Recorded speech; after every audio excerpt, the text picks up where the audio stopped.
I had done a couple of years of free internships while in law school and found the practice of law very contentious and just not my idea of fun. So my mind wandered and I found myself starting an internet company while attending to a full course load. After gaining a degree, I worked for more than a decade in high tech, learning several programming languages to great proficiency. One of the most painful experiences was working with Microsoft products. I can't even estimate the number of nights that I went without sleep trying to get Windows NT back online.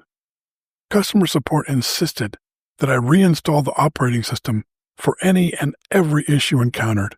It was horrific. Writing code was far easier than keeping the servers running. My wife would get up in the morning for work and find me at my desk in my underwear with my hair sticking up and a cold cup of coffee from the previous day. When she came home later in the evening, she would find that I hadn't moved, except my fingers on the keyboard. This would go on for days at a time. Microsnuff was my term for what was ruining my life. I've never used any of their products ever since. Getting back to code writing, I accepted the challenge of finding similarities and differences across each language. It was great fun.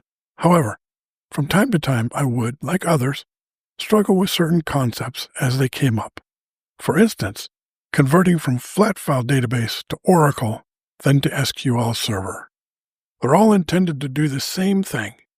Some actions are done much more efficiently in one than the others. Also, converting from interpreted to compiled languages, like between PHP and C++, or Perl and Java. You might ask why I would use an interpreted language. Well, it runs on any platform, and it's much easier to write and test. But some clients require compiled languages for future maintenance, support, and costs. In any case, there are near an infinite number of issues that come up in conversions, and therefore, diligence is required.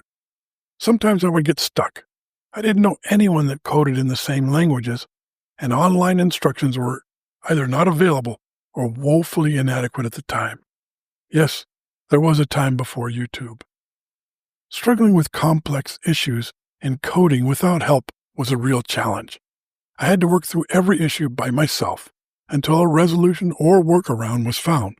There were a lot of workarounds in those days. Sometimes I would be working on an issue for several hours and literally pass out at my desk, head down on the keyboard, out cold. It was during these times that seemingly miraculous resolutions would come to me while deep in sleep. My mind churned through the issues as I slept. Suddenly, automatically, a resolution would just pop into my sleeping mind, full-fledged, complete with details. My head would come off the keyboard, I would wipe the spittle from my mouth. In seconds, my keyboard sounded like frying bacon. Fingers flying.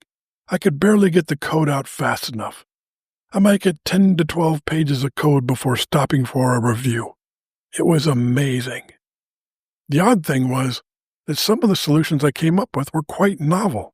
In fact, years later, while deep in formal code reviews, my reviewers struggled to comprehend how such elegant procedures had been created. I couldn't tell them. They wouldn't believe it. These occurrences became quite common for me. I knew that once I lost consciousness, the resolution would be at hand. There came a point where I no longer had to fall asleep. I got to the point that when analyzing a contract or design document, I could see every detail of code to be written. I understood how many people needed to be involved in a development effort, including code development, testing, documentation, training, support, and distribution. It was like a movie playing in my head in super fast motion. I saw all aspects of the project in fine detail. With these new abilities, I was forced out of code writing and into planning and management. Not my first choice. I really love to write code, but with my track record of successful programs, my superiors wanted to leverage my talents and asked that I supervise others and teach them what I did. To this day, I still write code to relax. Anything for whatever I'm doing, I just love it. Nothing is more calming than writing code that no one will critique. Were these examples of spontaneous knowing? I have not yet found a better explanation. The more you do it, the easier it gets.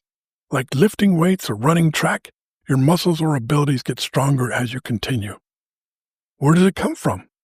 Perhaps the future me is communicating through time. I did eventually learn all of this. Put aside causality and it makes perfect sense.